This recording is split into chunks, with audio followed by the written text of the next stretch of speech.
Cleveland Clinic, Florida provides individualized treatment plans for excellent outcomes of health problems ranging from the most common to the most complex, even in cases considered untreatable by others. Cleveland Clinic, Florida. Every life deserves world-class care.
Hello, welcome to the KVJ After the Show podcast. Yeah, Kevin! I like that. That's a great way to start this whole thing off. It's like you're wrestling. I say it every Throw 'em off time. and- It's like when yeah. the wrestlers get on the mic and they say their line. Gotta do hype. Everyone goes ape shit. Oh, I like it. After I the like show, podcast, woo, yeah, Kevin! Yeah! Woo! Virginia did not cheer for you. Just want to put that on Oh, record. I noticed. Don't think I did not notice that. Mom is struggling today. Oh, I got it. I am so just off my game. Rocco and his sleep schedule really jacked with me. I went up to Denny's to go, hey, do you know if Virginia's mad at me today? I'm trying to yuck it up with her, and I was getting nothing. I'm not mad at anybody except Rocco. I honestly want to choke him out. I know you're not supposed to say that about your baby, but I fell asleep probably about 10 times, and he hit me in the head with a bottle of vitamins one of the times. What? He took a bottle He's of assaulting you? men's one-a-day vitamins from 2014 and threw them at me full speed at my forehead. All right, we got a picture on our hands. Right as I had dozed off, I was like, oh my gosh, Damn. this is not fun. I saw something online this last week, and it's somebody's come up with some kind of like calculator. You can put in your kid, how many you got, their age, all that kind of stuff, and it'll tell you how many hours of sleep you've lost with that child. Between him and I got Magnolia in our room sleeping with us now because we had an air conditioner leaking issue Uh-oh. that still is not fixed. So it's leaking onto the area of the house where her bedroom is, and it's made the ceiling all wet, and there's mold in there. And the guy is coming this week to completely clean it and fix it and get all the mold out of there. So she's not in her bedroom. She's in our bedroom Okay. on a mattress right next, inches from my face. Oh, wow. Okay. She woke me up about 3 times yesterday. So you just got problems all over the place. It's bad. Girl just can't get any sleep. And this goes for both of you. Anytime your personal life is going awry or askew, you always have a room at Sasquatch Recordings.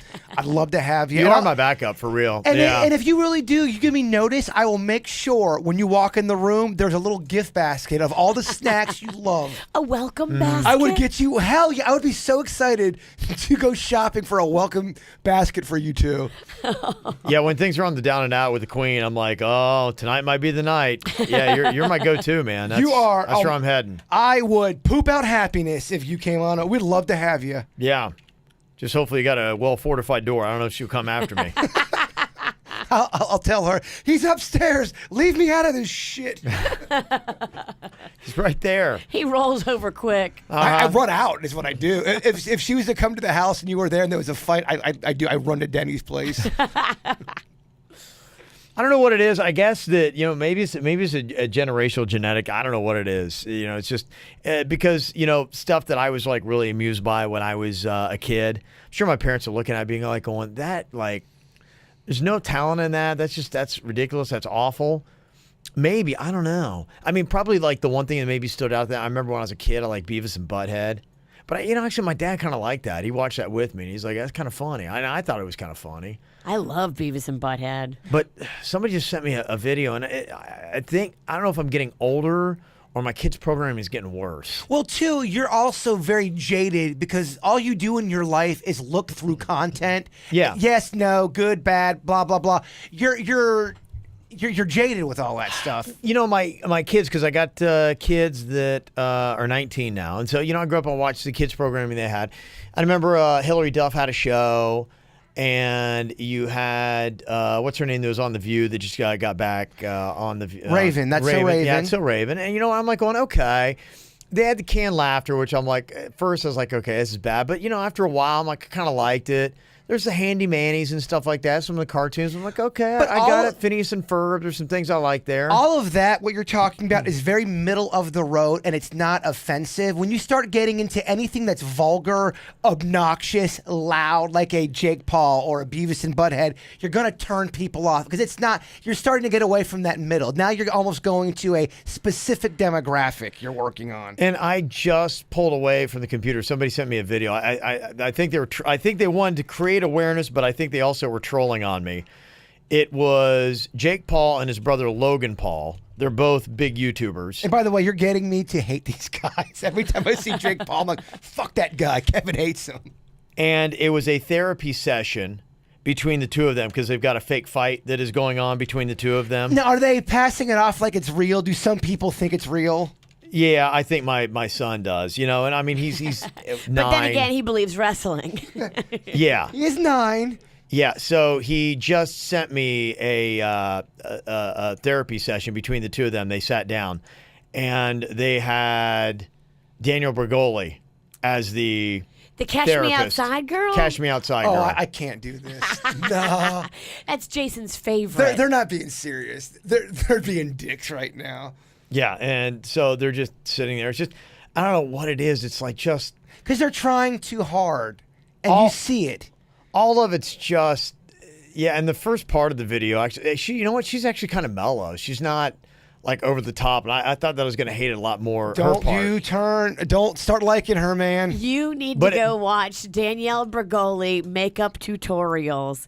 She breaks it down. Oh gosh, she breaks it down, bitch. She calls everyone bitch. And then she goes like that. Awesome. Then she goes, because bitches, you need to look cute. Bitches, you need to be cute. Bitches, you need to look cute. Is it funny or is it just bad? It's bad. bad And then funny. when she says bitches, bad. you need to look cute, it freezes the bitches, you need to look cute, like she's trying to get that as her next catchphrase. Yeah. Yeah, I was just watching like some of the video, and he's got like just, you know, and all the videos and because all I ever hear is the stuff in the background. It's just like, just what I see is like, oh. Here's a let's go there. But before that, good morning, Jake Paulers. I hope you guys are killing it. As always, make sure you're dabbing on them haters. Make sure you get some healthy breakfast. Oh no, that's not how it goes. No, just smile. Make sure you're smiling. Make sure you're working hard. And if you're new here, I'm Jake Paul. This is the Team 10 house, and it is lit every single flipping day, bro. Kev, I know why you hate him. You hate first of all like, because they're doing that new editing style. It's not an edit, but it is an edit. Yeah, it's shitty editing, but they're acting like it's cutting edge. And he's constantly doing this with his voice. He's not being. all I ever hear and just is he's like watching it, and he always wants me to like watch. That's part of it. I'm like, I can't, man. I can't. I'm tapping out. And he's following me around the house, like putting it in my face. I'm like, dude, I can't watch this. I just can't watch You're it. seeing through the bullshit, and then you're also noticing your son's not, and it makes you very mad. Is he bullying you with Jake Paul? Yes, I like get bullied with this crap all Okay, day. that's bullshit. And all it is just like, and you're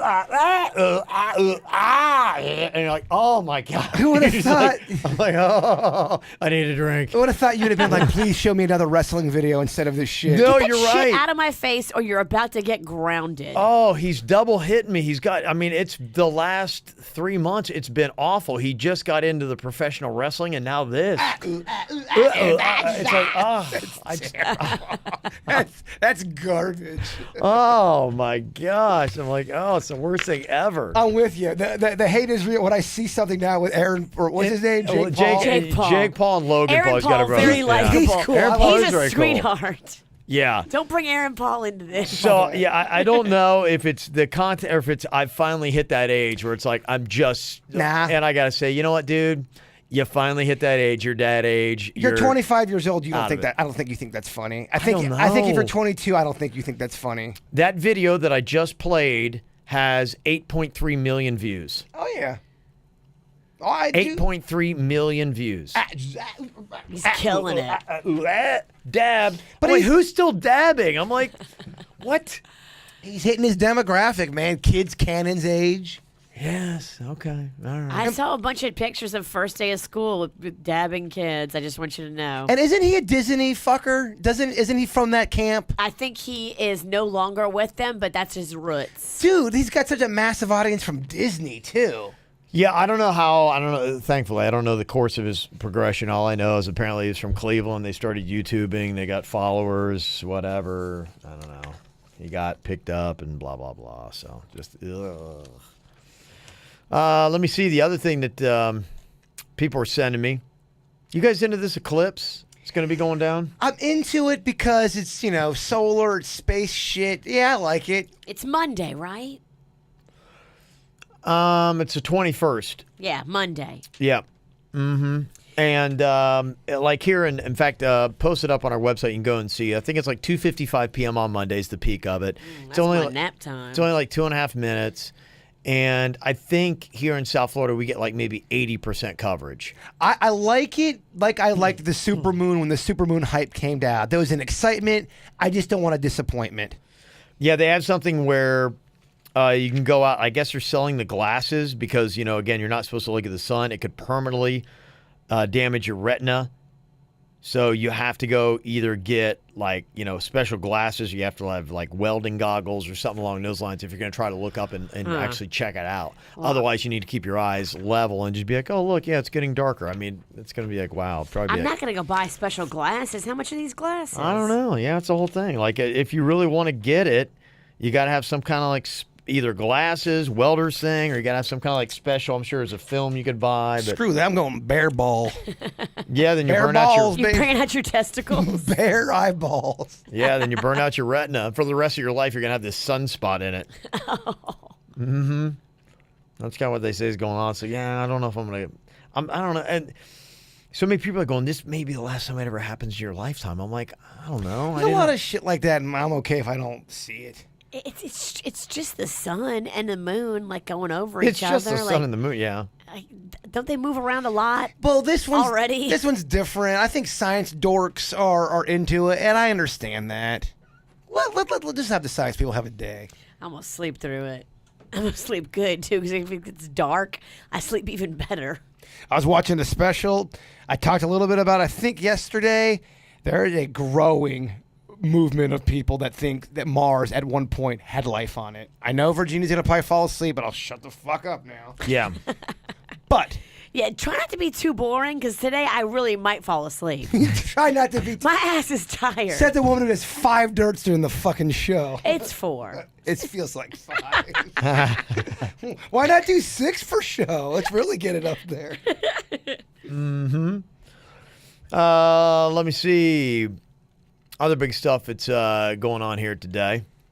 Comforting to know, Florida ranks 2nd in the nation for the most hate groups. Yeah. Oh, that's not good. No, it's not good. California's the number 1 with 79. We got 63. Wow, California is? Yeah. You would figure they'd be so peaceful and I know. yoga and sprouts, man. You know what? I think what it is, everybody thinks that with California, but you got to realize, California's a big state. The reason why I have that appreciation, I lived in the rest of California because you got San Diego, Los Angeles, right? You got San Francisco, and that's pretty much what people know. And the coast is great. You'll have all those San Luis Obispo and all those beautiful towns there. I lived in Fresno, and there is a lot. The majority of California is not the coast, and so you've got Fresno, and there's Fresno's a weird mix, man. It's a lot of migrant farm workers. Sketchy individuals. Bakersfield is one of those towns. Bakersfield I've been to because Panda and I took a trip to L.A. Yeah. And he had to work a job in Bakersfield while we were traveling. Right. So we had to take a day trip, a day and a half in Bakersfield. That place is creepy. Got some squirrely stuff going on. Creepy That's where you see a town. lot of shows where weird stuff's happening, or it's got that murderous Sons of Anarchy feel. They're right up there in that part of California. I mean, there is a town in California that is called Los Baños. I used to drive through it all the time. The bathroom? The bathroom. Yeah, it's named The Toilet. That'll give you an idea of what the town is like. Yeah. So that's where a lot of that kind of weird stuff happens. Yeah, Los Baños. Actually, 37,000 people call Los Baños home. Wow. That's pretty crazy, huh? You were calling it the home the other day when you ate all that hot sauce. Oh, good Lord. Absolutely. Yeah. Crazy stuff.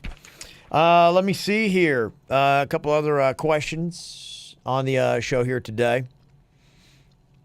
Did you see that A-Rod got a brand new gym? I saw and that. Kendall. He opened up a health club. Yeah, he's got several apparently in Mexico, and he just opened up his first one, UFC Gym in Kendall. Oh, I thought it was called Roids. You got to wonder. It's called UFC, Ultimate Fighting Championship Gym? Yeah. It's got free weights and equipment, but also has mixed martial arts, kickboxing, and jiu-jitsu in it. Does A-Rod do jiu-jitsu? Whatever. I don't know. I didn't know that. He must be into it. I'll sweat. He's doing that. I'll sweat him. Even if he learned that, even if he's a black belt in that, I'll be like, who gives a shit. South Florida's one of the best training grounds in the country for that. Coconut Creek has a big training facility, and a lot of those big UFC fighters, actually, some of the champions come out of that area. I would love to be gym. a black belt in karate, a legit black belt. I got to be a yellow sash. That's pretty much like first level, right? It's second level. It goes white sash. It sounds like what they give like the kids. No. Just to be like, oh, you're doing great. Here's your yellow sash. No. It was, I think, month 4 at Spitali's. It's either what you give the kids or what I wear to brunch. No, and I think It's very feminine. on deck, I was about to get my green sash. Ooh, okay. And my mom was like, "Now you're done. You're done with karate, whatever the shit they're calling it." It was called Kinshatao. You're going to break your leg. Well, I don't know how much I can say. I don't know if they're still in the area. Better shut up. Were they shady? No, it's just, never mind. I don't know. I don't want to get into anything. Yeah, probably not a good idea to pick a fight with local karate experts. No, and there was a lot of things going on. Yeah, you talk some smack. They're waiting for him out in the parking lot. Yeah, they definitely can kick your ass. That wouldn't be the first time somebody was waiting for me in the parking lot. It's kind of the way it goes. It is. You run your mouth, you get your ass kicked. It's how it goes. Red sent an email, said, hey, last week or so, Kevin mentioned that a person had come to his house and went through his closet, told him how to wear clothing to fit his body. That reminded me, a little while ago, y'all mentioned a stylist who was going to come to teach you about clothes, hair colors, to wear, all that kind of stuff. I was looking forward to it as I need that type of help. Just wondering if that got canceled or what happened. Yeah, I think what happened basically is just we had other projects that we kept taking on. It was just it became a big to-do. It was a big to-do, and honestly, I don't know if it was going to be a lot of work for what I did not think. Yeah, it was be a lot of payoff. Yeah. So we said, it's probably good just to pond on it. But yeah, I mean, I think a lot of people need that kind of help because I would say majority of people are not like fashion conscious or savvy. They don't know how to dress themselves. They don't know what colors work. They don't know, there's a lot of stuff out there. And if you're not, it's okay to ask for help. And there's experts that'll come into your place and they'll actually pair up outfits and show you what to wear. Do you feel like your fashion game and your style is on point? If someone said, hey, do you think you got some good shit going on? Not all the time, no. Really? I really don't. Are you the most stylish on the show? Oh, absolutely. Who's the word? Jay Bird. Jay Bird. But I try though. I try different shit. I know it's different. I know it's weird. Kevin kind of stays the same in the realm of boring. Those are pajama shorts. Don't judge me today. Don't judge me today. What's the difference? I better not judge you yesterday either. All right. I shouldn't have asked these questions. Yeah. I can judge you by Friday night, though. You have been showing up for our Blue Martini cocktails and karaoke's looking very dapper. Mm-hmm. You got to get control of your shoes, though. I don't think you realize the damage you do with those big shoes. What, the ones I wear at Blue Martini? You stepped on me so hard. I did? On stage. I had to go on the side for like 5 minutes and put myself back together. What happened? You just don't have the... Oh, no. You don't know how to wear shoes. You don't know how to wear I shoes. think she's right. They're too much for him. They are. I get heavy. I walk heavy. I know. You walked heavy on my whole entire right foot. It's bruised and discolored. It's been aching since Friday night. Did I know I did it? Yes, and then it was so funny because after, you did it, and I was so pissed I wanted to punch you, but then everybody on stage wouldn't understand why I'm punching you. So I went off to the side. I didn't do it on purpose. No, you did not do it on purpose. That's why I didn't punch you.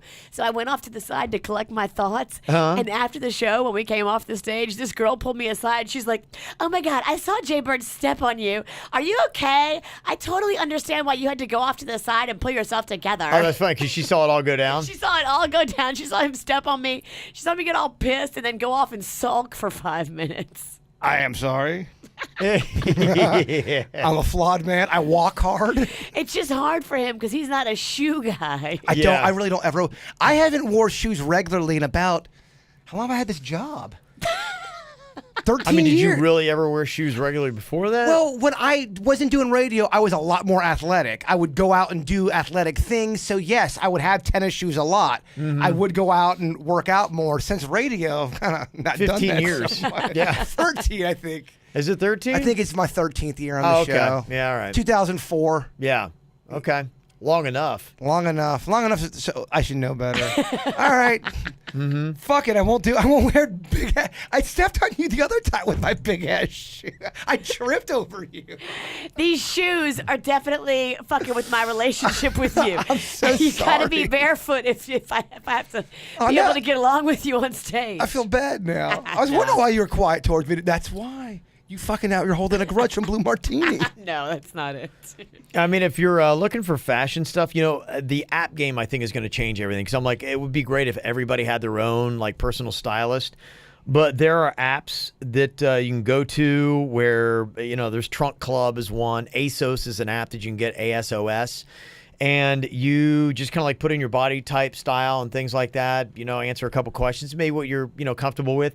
Then they'll send you clothes, and what you like, you keep, and what you don't, you send back. That's cool. And I think they're even going to start. I think they're really close. If the app doesn't exist, I was watching a show where they're talking about the technology where you could take a shirt, and on the app it'd have like a picture of you, and then that shirt, boom, it would virtually try it on for you. So you just sit there and look at it. So you wouldn't have to sit there and put on all these clothes. You would just, and they have that technology. In fact, I was watching that Planet of the Apps on Apple TV, and the one guy was pitching an app where it was like the same thing but with furniture. It would take a photo of your space, like say because he was moving a lot because of the military, and he didn't know what furniture looked good and what wouldn't. So you go to like furniture websites, and you'd be able to take the stuff and it would drag it in real life size, and you'd be able to almost like move it around, see what your living room would look like with that furniture. That's pretty cool. Yeah, and they're saying they take the same camera technology and everything else, and they could do it with clothes. So with that furniture too, they're trying to get it where it's very feng shui and it's going to be the best part in the room. Is that how it works? Well, you decide, because instead of going to the store, buying a piece of furniture, bringing it home, putting it in there, be going, it doesn't work, or I don't like it in the space, it doesn't feel right. You can sit there and try out all the different furniture they have and be like, oh, wow, that looks really good there. I never would even thought that would be awesome. So you could go through, your shopping would be like that, where you're not just eyeballing it, hoping that it fits and works in your space. You would actually be able to see, because you'd have your space with you, and you do all the shopping on your app on your phone. Well, what are your guys' thoughts? Do you guys really believe in that feng shui stuff? Do you think it really does a difference where you have your furniture in your rooms? I think it does. I think it does, believe too. in that. I think a flow, rhythm. I believe in a lot of Eastern philosophy. I find myself kind of being more I like just that. think it's more evolved. I think Western stuff is bullshit. Well, think about if you're in a room, especially if you have OCD, Kev, and things are cluttered and you're trying to move around. That's going to affect your mental. It does. Your mood. I have a problem with that. Yeah, and it's hard for me, being the neat freak that I am, and I still struggle with this, where I'm in my house and there's a lot of messy people that are there. And things are like, you see when I live on my own accord, what it looked like when I had that apartment in Coconut Grove. I know you haven't had a chance to really ever see me living alone, but that was it. Right. Everything was meticulous. Everything is like, I could turn off the lights, or I could wind up blinded, and I'd be able to make it through my apartment. And everything because would be nothing fine. was ever out of place. It was always order. Right. Because orderful space is an orderful mind. I completely agree with that. And When my place it makes a big difference. if my place is messy and it's cluttered, I tend to get. I'm like almost not depressed, but my mood. You're jumbled. Yeah, I'm jumbled. As soon as it's nice and put back, You're like, I do. There's a sense of relief. I'm more peaceful. I totally agree. That's why I'm always picking up around the house. I feel like I'm picking up after everybody because I can't have it look like that. I can't have it chaos. I think that's so I spend probably about half my day picking up other people's crap. That's the key, I think, is I've learned if there's a mess, attack it right away. Don't let it build. Once it builds, you're screwed. I'm trying to train these kids to help me out, but I'll be damned. That's the problem, I mean, yeah. They just do not want to help. I've had to kind of retrain my brain a little bit to try to just, and for me, what I do, and it's probably the other way, and it's bad, because to me, it's like it doesn't exist. And so I've compartmentalized the things that I can't control. I don't focus on and don't worry, because it would stress me out so much with the OCD that I wouldn't be able to. But then, you know what? I don't touch it. And then sometimes I think like, the wife or somebody gets resentful, because if it's not my mess, all my messes are cleaned and put away. There's no mess in the house that is mine. What if we had the queen here? What would she say to that? She would say, statement? "You never clean up, that I'm a slob." Yeah, that would be what she would say. Yeah, and so You're definitely not a slob. I've worked with you long enough that you are not a slobby kind of person at all. But if none of it is yours, how can she say that? she just would. Everything around the house, I can point out exactly who left it where. It doesn't matter. and It doesn't matter. Yeah, I know whose stuff is whose. Like, if none of your stuff is out, that's then the kind of shit we used to fight about. You're And not I'd the try to mess. defend Well- myself, and I'd be like, yeah, whatever. So probably what would happen is you would be annoyed from a mess that you had nothing to do. He's like, we can organize this better, and she'd probably take that as a slight towards her, and then she'd get mad and get Well, defensive. I wouldn't organize it the way that she would like. So what would happen is I would put things in a different place, and then she wouldn't like that, and then it'd be like going, fuck it, I'll just leave it. So, and that's kind of it. And then, like, that will be my blame. So it's like a no-win kind of situation. Yeah. So you clean it wrong, and if you don't clean it, it's like you're a slob. So no-win situations really suck. yeah, so you just go about life, and you're like, all right. You ignore. You ignore it. You're like, I can control what I can control. Yeah. The other stuff that I can't control, it's like, all right, whatever, and you just let it roll off your back. I think a lot of people do that. If it's a situation they know they're in and they have to deal with it, but they can't change it, I think they ignore it. I think that's that. That's the only thing I do. I've gotten to that point in my life. It's self-preservation. Yes. Well, I've realized the only things that I concern myself with are things I can control. And maybe that's partially why in some instances I'm a control freak, and I've tried to lay off that a little bit more, because when I control, I over-control. And so that's where I have a hard time, is being in the middle, because it's either I fully control or I have nothing to do with it, and just it's like dead to me.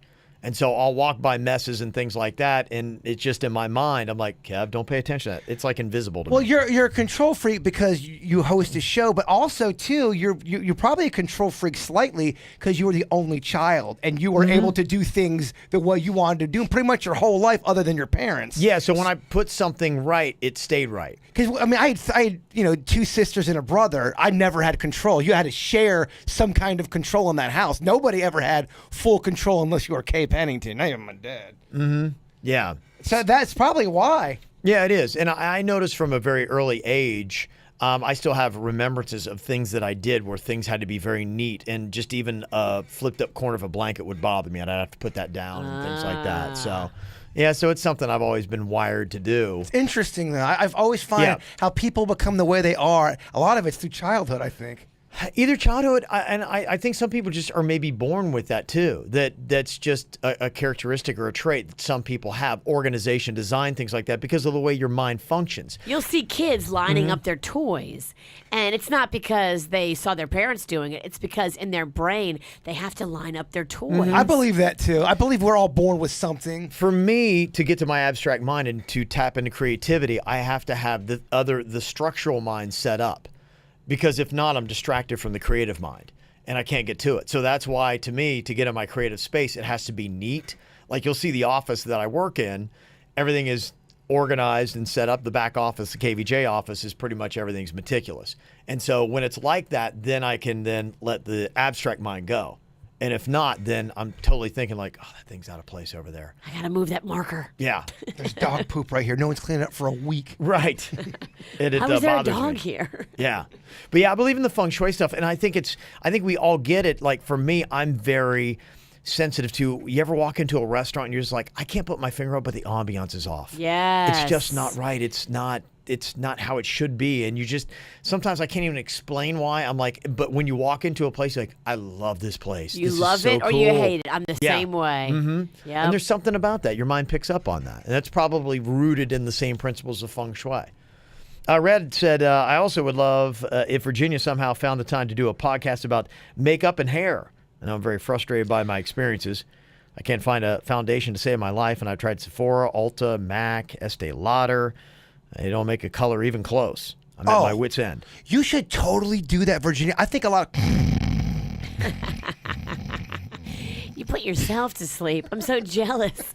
You're getting good sleep over there. I know, right? I'm just kidding. I think it would be awesome. Thing about podcasts anymore, I got to tell you, I was just kind of like reading up on it. We do little variation stuff. Jaybird has done his Bachelor podcast. He does his Weird and Whatever, which is great right now. I've done my Godcast, in the past, and I'm kind of thinking about, okay, if I continue to do it, podcasts are getting oversaturated now. And like, for instance, I was just reading an article about that saying that, you really need to kind of almost have an interesting angle, do something different, be a total expert in that field. Like, they even took fly fishing. There's now 40 podcasts on fly fishing. Wow. So if in hair and makeup, you got the Cash Me Outside girl that's doing hair and makeup stuff, so it's like, if you're going to jump into that space, you've got to have a unique, different, interesting twist or whatever. There's got to be something about it to really now have it cut through, because everybody can do it and everybody is doing it. So, now cutting through and getting kind of attention But sometimes is a challenge. sometimes people just want to do podcasts because it's fun and it just gives them something. Not everyone's looking at it as it's got to be 10,000 downloads or that. Some people just like doing it. Well, I think the new thing about it, and what's cool, is that, there are groups and communities where if you have 20 friends, you might want to do a podcast and say, hey, because now we're so busy with our lives and we're doing different things that you would like to, instead of being able to just sit down with one of your friends and talk about makeup, you could do a podcast, and now all 20 of your friends could almost be a part of that conversation. And that might be really the near evolution of podcasts, where it's almost kind of like smaller groups and smaller areas, doing stuff. It may not be a national or a global level, and that might not be your goal. Your goal might be like, hey, for me, I've even kind of kicked around doing like a South Florida craft beer thing. And I know it would have really zero appeal to anybody who either wasn't in South Florida or wasn't coming to South Florida to go to craft breweries. But enough people, I think, would totally get involved in that and listen to it. And that could be actually a successful podcast. But if you go in there wanting to do it for fun and passion, then that's how you should do it. You shouldn't do it. You shouldn't start a podcast because you want to make $1 million or you want to be so overly successful. Do it for fun and love. Yeah. And then the good stuff follows. I know one of our friends, Jemmy, who's helped us out with KVJ Nation so much, she's put together a podcast directory, South Florida Podcasts. She's real big in the podcasting world, for I'll sure. have to get that and post that for people so you can find people in South Florida doing podcasts. And if it's something you've wanted to do, all you need, anybody could do it. Now you can do it on your phone. You could do it whatever. You just sit there and just get a basic microphone and whatever, and then you just upload it. So, yeah, podcasts are easy to do. The hard part's finding the real audience. Her thing's Flintstone Media, she does, and she's with all those local podcasters. Yeah, and she has a link. I was getting ready to add KVJ to the South Florida podcast pages she has, but she's doing that. So if you want to do something like that, and you had because there's a lot of really cool things happening in South Florida. You could do restaurants. You could do, like I said, the craft bar. You could do outdoor activities. Because I've been here 18 years, and I'm always looking for stuff like that. That's because of my job, and I'm always finding something new. Like, I didn't even know that place existed. The one I really wanted to do, but I thought it was just going to be too serious and too, I don't know. You just can't have any fun with it. But I wanted to do the cold cases of South Florida. Missing children, missing people, murders that have not been solved, because there's a ton of them. And then growing up in this area, there was a lot of murders that have never been solved that really affected me and the community, because we never had peace or closure on that. I think every community has that. And you're right, they do. And that's horrifying. But I think once you start getting into that and you become like friends with those families that have lost people and you get into it, I think it's a dark place. It started getting weird because there was one case when I grew up. There was a kid named Maurice Jefferson from Dillard High School. He was walking, I think, to basketball practice or something. Big kid, got taken. No one ever heard from him again. Then his story. A lot of times their stories, a new person gets kidnapped or a new person gets murdered, and then their stories aren't told. And I remember that case always bothered me. And I started looking into doing the murder podcast, and then his people started reaching out to me. And you're right, it got kind of too real. I was like, I'm talking to their parents. They're looking for anything. Yes. Any information, any grasp at hope. And all of a sudden, you become that hope for them. Yes. To find their loved one that's been gone for so many years, and they're a cold case. And I understand that your heart is in the right place, but I think you could also take on a lot of their grief. And much like a therapist, you could take that grief on and not have an ability to get rid of it and carry it. The one thing that another case that was very popular, and I think you guys have heard of it too, is the Rachel Hurley case out there in Carlin Park. Yes. And I have heard and I've read articles that some people are saying, look, you got to keep talking about that stuff because that was local. Somebody saw something, and it can take 15, 20 years for someone to actually come to, have that come to Jesus moment. That's why sometimes they put microphones at, at graveyards. The funeral in the graveyards. Because they say sometimes a murderer will have guilt and will go to the victim and just start talking to them. It's happened before. Whoa, that's crazy. So, they say, and then I thought, well, if I'm passionate about it and I'm in the media and I have a chance to talk about it, you should, right? But then the stuff that you started talking about started happening where it became real. Yeah. It's just it's a delicate balance. It is. Because sometimes, I don't know if my mental health is strong enough to handle that. And I would hate for me to, in the moment say something off-putting and not, just because I'm on the microphone trying to be entertaining and it's something on that type of podcast, and then it's, just not a good thing.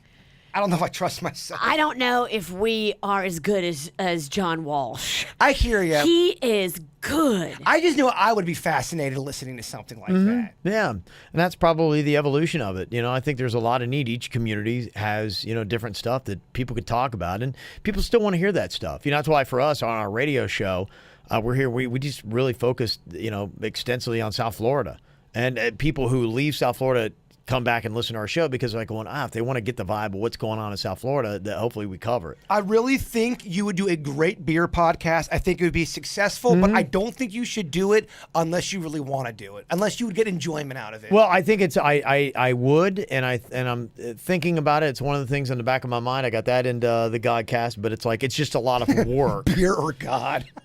Yeah, you know what? There's a lot. Oddly enough, the more I look into it, there's a lot of Christian groups that do beer. It's kind of crazy. I'm sure. Yeah, I believe it. And it does seem like a weird fit, but yeah. I learned how to pour draft beer as a second grader at St. Anthony Church Fair in New Orleans. That's how I learned how to pour draft beer. I was in second grade. Beer went really well with Catholicism. Yeah, it's kind of weird. There are a lot of bars that are hosting church services now. And I'm like going, how awesome would that be? You go to church on Sunday and you're drinking beer. But to me though, it seems like such things could go wrong. Everybody, oh God, Jesus is great. Have a couple. There's always one in a group that isn't as pure there is, as everybody else there. They get a couple beers in them. Oh, would it be interesting to hear what happens to that service 2 hours later? Yeah, you want the drama. That's what I want. Oh, it could be fun to watch. I'd be all about that. See what's going on here. I love it.